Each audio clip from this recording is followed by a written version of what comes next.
안녕하세요, 여러분들의 friendly neighborhood Mr. Fun Cool to the Sack in the house. 오늘은 제가 혼자 하게 되었습니다.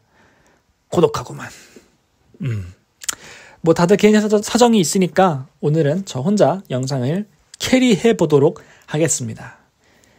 오늘 가지고 온 종목을 설명드리기에 앞서 라떼는 말이야, 일요일 아침 모닝콜이 따로 있었다고. 우리가 막 노력해서 일어나지 않아도, 부모님이 깨우지 않아도 말이야, 주말 아침에 꼬박꼬박 일어날 수 있었던 것은 KBS에서 반영했던 디즈니 만화동산, 이거 보려고 저는 진짜 일찍 일어났거든요. 그래서 저는 디즈니에 대한 너무 좋은 감정들이 많습니다. 디즈니 영화들도 좋아하고요. 그래서 발매되는 영화마다 기대하게 되는 디즈니, 이제는 넷플릭스를 위협하는 온라인 비디오 스트리밍의 새로운 강자로 떠오르고 있다라는 테마로 가지고 온 주식 월트 디즈니 코, NYSEDIS, DIS라는 티커로 거래가 되고 있는 월트 디즈니 컴퍼니입니다. 여러분들이 느끼기에 애들 영화 만드는 곳 아니야? 이 막 애니메이션 이런 거 만드는 데 아니야? 라고 하시는데 그렇지 않죠. 여러분들이 좋아하시는 어벤져스, 마블 스튜디오도 여기 거고요. 뭐 소울, 최근에 개봉한 소울이라는 영화가 있어요. 제가 사실은 영화를 굉장히 좋아해서 특히 디즈니 픽사 영화를 굉장히 좋아해요. 가급적 빼놓지 않고 보려고 하는 사람이라서 제가 좋아하는 종목을 분석하는 것이 좋지 않을까라고 해서 가져온 게 월트 디즈니 컴퍼니고요.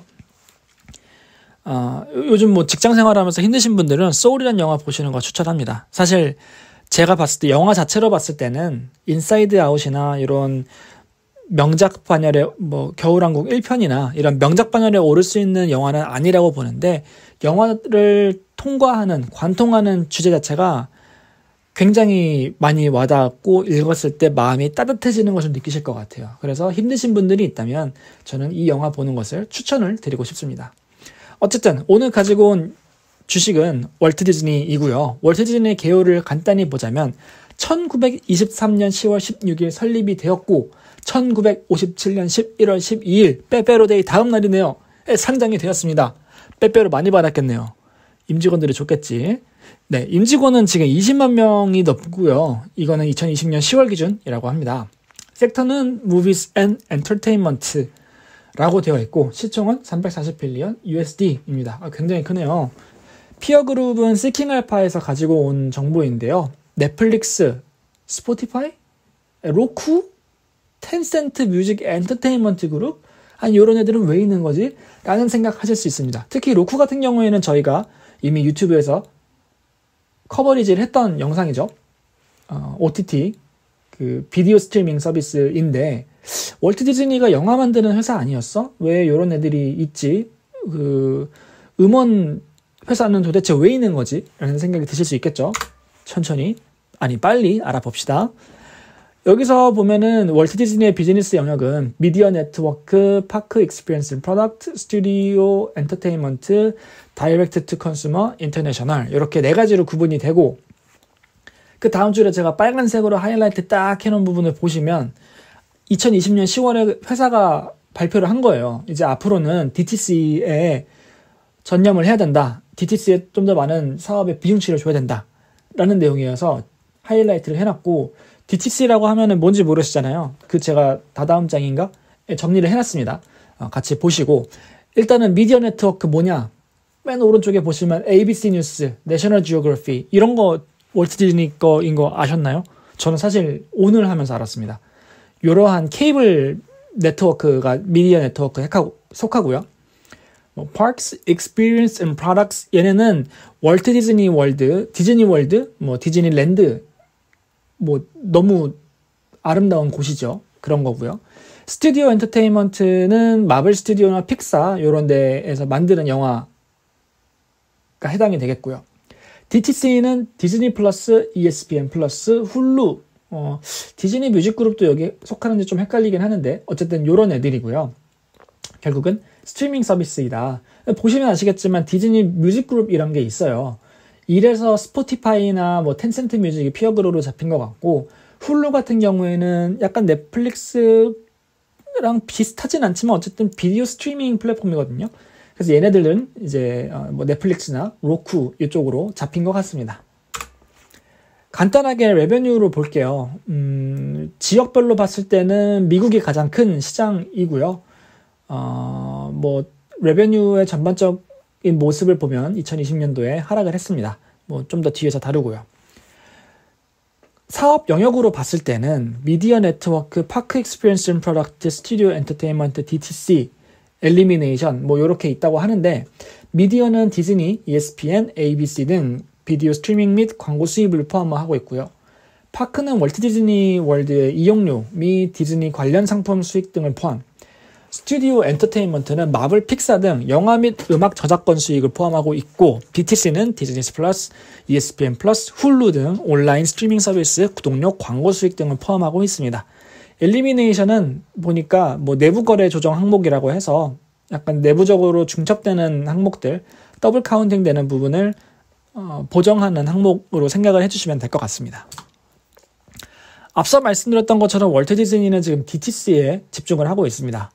DTC란 무엇이냐? 이거는 월트 디즈니 컴퍼니의 10K에 나와 있는 자료를 제가 하이라이트해서 가지고 왔는데, 2019년 10월에 디즈니 플러스가 런칭이 되었습니다. Subscription Based DTC Video Streaming Service라고 해서 넷플릭스 같은 사업 모델이죠. 구독해서 보는 거고, 거기에 디즈니, 픽사, 마블, 스타워즈, 내셔널 지오그래픽 등 뭐 재밌는 영상들이 많다고 합니다. 마블 다 아시잖아요. 스타워즈 다 아시고, 픽사 다 아시죠. 디즈니 아시죠. 내셔널 지오그래픽에는 제가 옛날에 재밌게 봤던 것 중에 하나가 베어 그릴스. 베어 그릴스 형님이 정글의 법칙의 원조격이죠. 굉장히 재밌습니다. 약간 좀 그로테스크한 부분도 있긴 한데 재밌게 볼 수 있는 것 같아요. 네, 아주 사담이었고요. 어쨌든 디즈니의 DTC 레베뉴는 계속 증가를 하고 있다를 보여주고 있고, 19년 3분기에서 19년 4분기에 엄청나게 퀀텀 점프를 한 것은 위에 다뤄진 디즈니 플러스가 런칭됐기 때문으로 보이고요. 20년 1분기에서 20년 2분기에 또 크게 점프를 했던 이 모습은 거의 20% 성장했네요. 이거는 아시다시피 코로나로 인해서 사람들이 영상을 많이 봤기 때문에 이 DTC에 대한 수요가 크게 증가했다고 생각이 됩니다. 월트 디즈니의 미래 먹거리 계속 가보겠습니다. 디즈니 플러스는 폭발적인 성장을 보이고 있고요. 오른쪽에 보이는, 우측 상단에 보이는 테이블로 보시면 디즈니 플러스의 가입자 수가 19년에서 20년 사이에 73밀리언이 뛰었는데 엄청난 거죠. 엄청나게 진짜 폭발적인 성장을 보여줬습니다. 왼쪽 하단의 파이 그래프로 보실게요. 19년 마켓 쉐어로 봤을 때 디즈니가 7.3%였는데 20년에 13.3%, 심지어 넷플릭스의 그 시장 점유율과 기타 시장 점유율을 흡수하면서 성장을 했기 때문에 엄청나게 성장을 했다고 봐주시면 되겠습니다. 또 규모 경제에 따라서 디즈니 플러스의 비용은 감소 추세를 하고 있기 때문에 장기적으로 봤을 때 디즈니 플러스가 디즈니에게 가지고 오는 해보다는 이득이 많다. 집중할 만하다. 디즈니 굿잡. 코로나19, 코비드 19으로 인해서 트렌드가 변하고 있는데, 빨간색으로 제가 하이라이트 해놓은 2020년 데이터를 보면 실제로 극장에서 들어오는 수익은 그냥 완전 감소했죠. 그냥 완전 감소했습니다. 근데 디지털 증가를 해버렸습니다.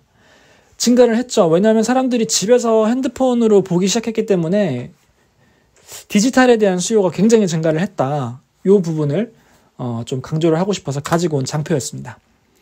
그리고 온라인 서브스크립션도 크게 증가를 했죠. 2020년도에 팬데믹 기간 동안에.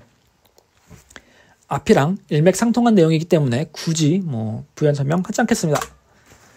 요거는 인터내셔널 박스 오피스 마켓 바이 리전이라고 해서 그 지역별로 박스 오피스 수익을 보여준 건데, 이거를 가지고 온 것은 그냥 눈으로 확 보여드리고 싶었어요. 비주얼로 한번 찢어보자. 맨날 뭐 숫자만 보여드리면 재미없잖아요. 그래프로 봤을 때 높낮이 거의 요거 훅 떨어지는 요거 포크볼처럼 훅 떨어지는 거, 요거를 보여드리고 싶었습니다. 주요 재무사항으로 넘어가면 레베뉴 당연히 감소를 했죠. 코로나 영향으로 감소를 했고, 저희가 거의 초반에 보여드렸던 장표에 보시면 놀이공원의 그 수익의 비중이 굉장히 큰 월트 디즈니인데 코로나로 인해서 문을 닫아버렸단 말입니다. 그래서 수익이 크게 감소를 했습니다. 하지만 구독 서비스 수익으로 인해서 감소분 일부 상쇄를 했고, 최근에 제가 기사를 보니까 다시 4월 달에 캘리포니아에 있는 디즈니를 오픈을 할 거래요. 물론 그 지역 주민들에게만 오픈을 한다 그랬는데, 이러한 부분도 긍정적으로 볼 수가 있기 때문에 그 기사에 있다가 사실은 디즈니를 다뤄보고 싶었습니다. 코스트 앤 익스펜스에 보면은 비용이 좀 크게 증가를 했어요. 막 레베뉴가 감소했는데 비용이 증가해버렸어. 이게 무슨 일이야? 그래서 저도 좀 찾아봤습니다. 했더니 TFCF 인수에 따른 비용 및 감가상각, 또 인수한 사업 중 무형자산에 대한 손상차손이 발생을 하면서 리스트럭처링 코스트가 발생을 했고, 결과적으로 넷 인컴이 꼬꾸라졌다라고 나와 있습니다. TFCF 이거 뭐야 이거? 왜 이렇게 막 줄여 쓰는 거야? 해서 보니까 21st Century Fox를 19년 3월 20일에 인수를 했다고 해요. 그거를 TFCF라고 이름을 바꾼 것 같아요. 뭐 플레임으로 부르기 힘들어서 그랬나? 뭐 그랬나 봐요. 그래서 비용이 증가를 하면서 넷 인컴은 감소를 했다라는 부분, 결국에는 좀 특이사항이었죠. 특수한 상황에 의한 하락으로 보여요. TFCF 손상차손 발생한 것도 결국에는 코로나에 일조를 하지 않을까. 코로나가 해소가 되고 디즈니 플러스가 더 성장을 하면 지금은 좀 안 좋은 넷 인컴을 보여줬지만 다시 성장할 가능성은 있다고 감히 생각을 해봅니다. 생각하는 거, 예상하는 거 아니에요. 생각해봤습니다. 주요 재무사항으로 봤을 때 커런트 에셋이 증가를 했어요. 좋습니다. 인베스트먼트도 조금 증가했네요. 뭐 좋습니다. 파크 리조트 앤 프로퍼티에서 어트랙션 빌딩 앤 이퀴먼트가 증가를 했죠. 왜냐하면 얘네한테는 테마파크 운영하는 게 굉장히 중요하기 때문에 계속적으로 투자를 해줘야 돼요.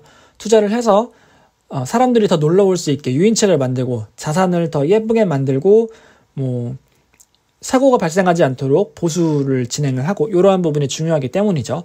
이러한 그 PP&E가 증가했기 때문에 디프리시에이션도 증가를 했네요. 뭐 프로젝트 인 프로그레스 이거 뭐 보니까 디즈니가 또 이번에 막 재밌는 거 많이 하더라고요. 익스피리언스였던 것 같은데 디즈니 캐릭터를 약간 그 로봇으로 만들어가지고 움직이고 표정을 표현할 수 있게 그런 장비들을 막 만들더라고요. 아마 프로젝트 인 프로그레스에 그런 게 속하지 않나 싶은데 굉장히 디즈니 덕후 같나요? 디즈니 좋아합니다. 전 좋아해요. 알라딘도 좋아하고. 실사화는 조금 아쉬웠다. 어쨌든 인텐저블 에셋 굿윌로 넘어가 보겠습니다. 여기서는 감소했죠. 이 감소했다는 것은 죄송합니다. 굿윌은 증가를 했네요. 굿윌은 증가했는데 인텐저블 에셋이 감소를 했는데, 이러한 부분은 아마 무형자산에 대한 손상이고, 굿윌은 보통 인수할 때 인수하면서 발생하는 차액을 굿윌이라는 계정으로 잡아놓거든요. 죄송합니다. 굿윌 감소한 게 맞네요. 이 other asset을 헷갈렸다. 어쨌든 인텐저블 에셋도 감소하고 굿윌도 감소를 했다. 여기서 말하는 게 무엇이냐? 무형자산 혹은 인수한 회사의 가치가 감소를 하면서 손상 처리를 한 거죠. 그러면서 앞에 봤을 때 리스트럭처링 코스트 이런 걸로 해서 넷인컴에도 영향을 준 것 같고요. 이러한 부분이 빨리 해결이 돼야 바텀 라인이 회복을 하면서 주주에게 좋은 모습을 보여줄 수 있다라고 생각이 됩니다.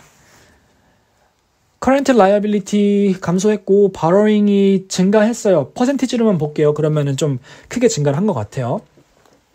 하지만 절대 금액으로 봤을 때는 뭐 금액 자체가 크진 않아서 크게 걱정해야 될 수준은 아니라고 생각합니다.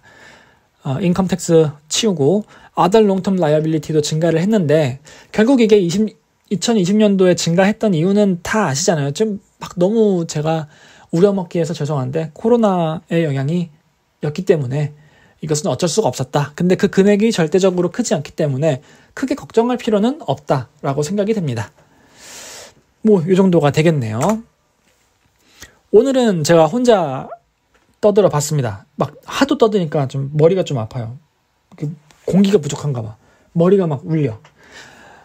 월트 디즈니 컴퍼니는 제가 어렸을 때부터 워낙 좋아했던 회사고요. 픽사 영화도 워낙 좋아해요. 저는 애니메이션 보는 거, 특히 디즈니 애니메이션은 어른들을 위한 동화가 아닌가라고 생각될 정도로 굉장히 좋아하기 때문에 좋아하는 종목에 투자하는 것이 저는 제일 이상적이라고 생각을 해요. 또 디즈니가 요즘에는 배당을 안 주는 걸로 알고 있는데 배당도 줬기 때문에 배당도 받으면서 좋아하는 종목에 투자를 하고, 사실 제가 디즈니에 투자해야겠다 마음 먹었던 게 소울 트레일러 나오면서 그랬거든요.